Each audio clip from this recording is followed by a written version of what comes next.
په پیل کې هم د مهمو خبرونو سرټکي. د بار وړونکو موټرو پر مخ د تورخم دروازې خلاصېدنه.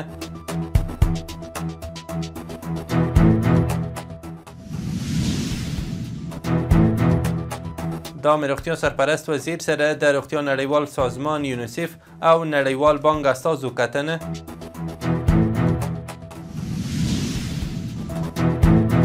له کندهار ولایت څخه بهرنیو هیوادونو ته د 440 میلیون ډالرو په ارزښت د صادراتو ترسره کېدل.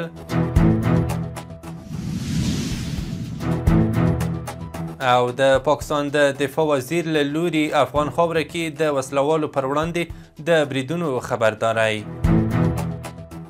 د وخت تلویزیون درنو لیدونکو سلام، وخت مو بخیر. زه ذبیح الله وصال یم. بشپړو خبرونو ته ښه راغلاست. د ننګرهار د والي ویاند وایي چې تورخم لار به نن مازدیګر 4 بجې د بار وړونکو موټرو او عاجلو ناروغانو او د جمعې په ورځ به د مسافرو پر مخ پرانیستل شي. تورخم دروازه له تیرو 25 ورځو راهیسې تړل شوې چې د دواړو لورو سوداګرو ته یې درانه زیانونه اړولي دي. د عامې روغتیا سرپرست وزیر نور جلال جلالي د افغانستان لپاره د روغتیا نړیوال سازمان له مشر د یونیسف ګاوې او د نړیوال بانک له استازو سره کتلي. عامې روغتیا وزارت ویلي چې په دې ناسته کې د وقایوي خدمتونو د معافیت برخې د فعالیتونو پر څرنګوالي، د کیفیت پر ښه والي او د روغتیایي خدمتونو پر پراختیا خبرې شوې او د نړیوالو ادارو مسؤلینو له افغانستان سره د دوامداره همکارۍ ډاډ ورکړی دی.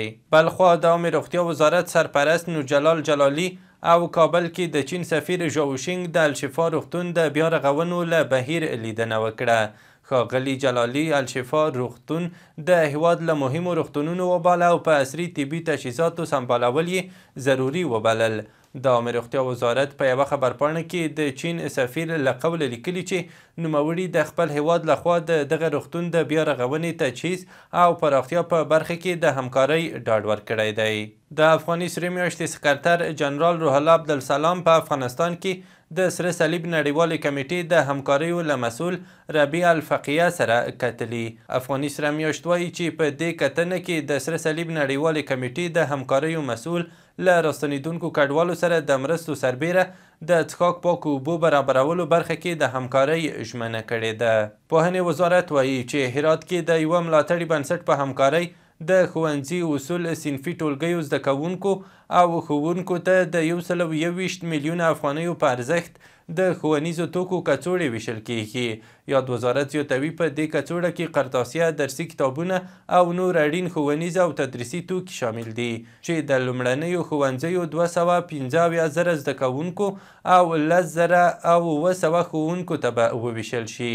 د هرات ملي نګارستان چې څو میاشتې وړاندې د بیا رغونې چارې بشپړې شوې وې، د ترکیې سفیر د هرات د اطلاعات او کلتور رئیس او ګڼو فرهنګي شخصیتونو په شتون کې پرانیستل شو.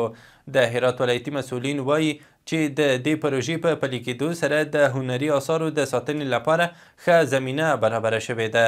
د اوبه او انرژۍ سرپرست وزیر عبداللطیف منصور کابل کې د ترکمنستان له سفیر خواجه اوازوف سره کتلي دي. د اوبه او انرژۍ وزارت وایي منصور په دې کتنه کې د ټاپ پروژې د عملي چارو پر پیل ټینګار کړی او ویلي دي چې د دې پروژې نقشه وروستی شوې او ژر به یې له ترکمنستان سره شریکه کړي.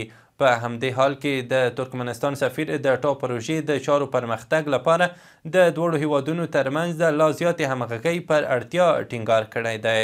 د کانون او پټرولیم وزارت د خبرپاڼې له مخې د دغه وزارت سرپرست هدایت الله بدري له ازبکستاني پلاوي سره په خبرو کې ټینګار پر دې کړی چې هڅه کوي کورني او بهرني پانګوال په کانونو کې پانګونې ته وهڅوي.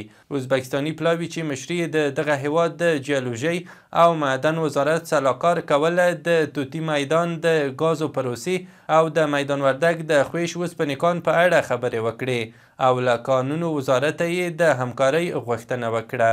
کندهار کې د سوداګرۍ او پانګونې خونې مسؤلین وایي چې سږکال له دغه ولایته بهرنیو هیوادونو ته د څه باندې 440 میلیون ډالرو په ارزښت 421,000 ټنه صادرات شوي دي. د مسؤلینو په خبره صادراتو کې د وچې او تازه میوې په ګډون حبوبات، کاني مواد، سبزیجات او حیواني محصولات شامل دي. د یادې خونې مرستیال عبدالباقي بینا ویلي چې تیرو 11 میاشتو کې له کندهار څخه پاکستان، هند، چین امریکا متحده عربي اماراتو، سویډن، ایران، ترکیې او جرمني ته دغه صادرات ترسره کړي دي. د قطر بهرنیو چارو وزارت ځانګړي استازي فیصل بن عبدالله الحنزاب د افغانستان لپاره د چین له ځانګړي استازي یو شاوینګ سره په قطر کې کتلي دي. د قطر د بهرنیو چارو وزارت په یوه خبرپاڼې کې ویلي په دغه کتنه کې دواړو لورو د دوحې او بیجینګ ترمنځ د همکارۍ اړیکو او د افغانستان د تحولاتو په اړه خبرې وکړې. د پاکستان دفاع وزیر خواجه آصف ادعا کړې چې افغانستان کې وسلوالو ته پناه ورکړل شوې او خبرداری ورکړی چې د اړتیا په صورت کې به افغان خاوره کې دننه اقدام وکړي.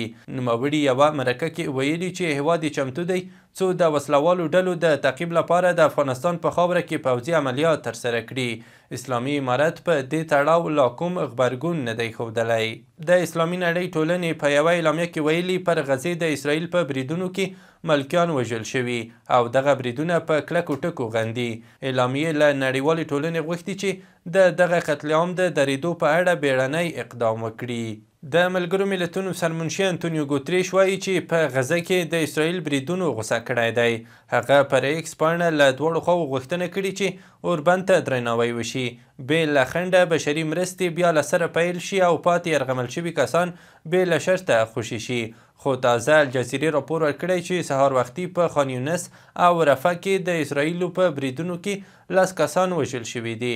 د غزې په سویل کې د خان یونس د جبري بې ځایه شویو خلکو په خیمو د اسرائیل په برید کې یوه مور او ماشوم هم په وژل شویو کسانو کې شامل دي. د هسپانیې لومړي وزیر پر غزه د اسرائیل د بریدونو په اړه غبرګون ښودلی دی. بلخوا رویټرز خبري اژانس د اسرائیلي چارواکو له قوله لیکلي چې پر غزې تړانګې به د دوی بریدونه دوام پیدا کړي. راپور د اسرائیل له لوري ویلي دا یوازې پیل دی. دغه څرګندونې وروسته له هغې کېږي چې اسرائیلي ځواکونو د تېرې ورځې په بریدونو کې څه باندې 400 فلسطینیان وژلي او له 500 زیات یې ټپیان کړي دي. اخوا اسرائیل او حماس غورځنګ بیا یو او بل د اوربند پر نقص هم تورن کړي دي. امریکا د یمن پر بېلابېلو سیمو شاوخوا 10 هوایي بریدونه کړي دي. د رویټرز خبري اژانس د راپور له مخې په دغو سیمو کې صنعا ښار، الحدیده او یو شمېر نورې سیمې شاملې دي. د امریکا د ادعا پر بنسټ دا بریدونه پر هغو سیمو شوي چې د حوثیانو تر کنټرول لاندې دي. حوثیانو تېره اونۍ اعلان کړی و چې د غزې له فلسطینیانو د ملاتړ په موخه به په سره سمندر کې پر اسرائیلي او امریکایي بیړیو خپلو بریدونو ته دوام ورکوي. رویټرز خبري اژانس راپور ورکړی چې د روسیې ولسمشر ولادیمیر پوتین له خپل امریکایي سیال ډونالډ ټرمپ سره دومره منلي چې 10 ورځې به د اوکراین د انرژۍ په تاسیساتو بریدونه نه کوي. پوتین تېره ورځ له امریکا سره په خبرو کې له اوکراین سره بشپړ اوربند نه دی منلی. تمه وه چې دواړه لوري به د ټرمپ د وړاندیز پر بنسټ بشپړ اوربند وکړي څو سولې ته لاره هواره شي. د ایکس یا مخکینی ټویټر شبکې مشر او د ډونالډ ټرمپ په اداره کې د اغیزمنتوب ادارې مشر ایلن ماسک یوه شرکت ته اور اچول شوی دی. دا اور د امریکا په لاس وګاس ایالت کې د ټسلا موټرو یوه شرکت ته اچول شوی چې د دې موډل څو موټرونه په بشپړه توګه سوځېدلي دي. په هغو انځورونو کې چې په خواله رسنیو کې خپاره شوي د ټسلا د موټرو د شرکت ودانۍ او څو موټرې په لوګیو کې پټې ښکاري. او وروستی خبر همدا چې د ناسا 4 ستورمزلي له 9 میاشتني فضایي سفره ځمکې ته راستانه شول. دغه 4 ستورمزلي چې یوه پکې د سوني ویلیامز په نوم ښځه وه تېره ورځ له 18 ساعته مزل وروسته ځمکې ته ورسېدل. دغه فضایي کپسول د سپیس ایکس شرکت اړوند دی چې اوبو ته له رارسېدو وروسته یوه کښتۍ ته لیږدول شوي دي. راپورونه وایي دغه 4 ستورمزلي چې اوس په نړیواله فضایي اداره یا ناسا کې کار کوي د امریکا د پوځ متقاعدین دي. درنو لیدونکو له ملتیا او لیدلو مو مننه. دا و تر 6 بجو مهم او وروستي خبرونه.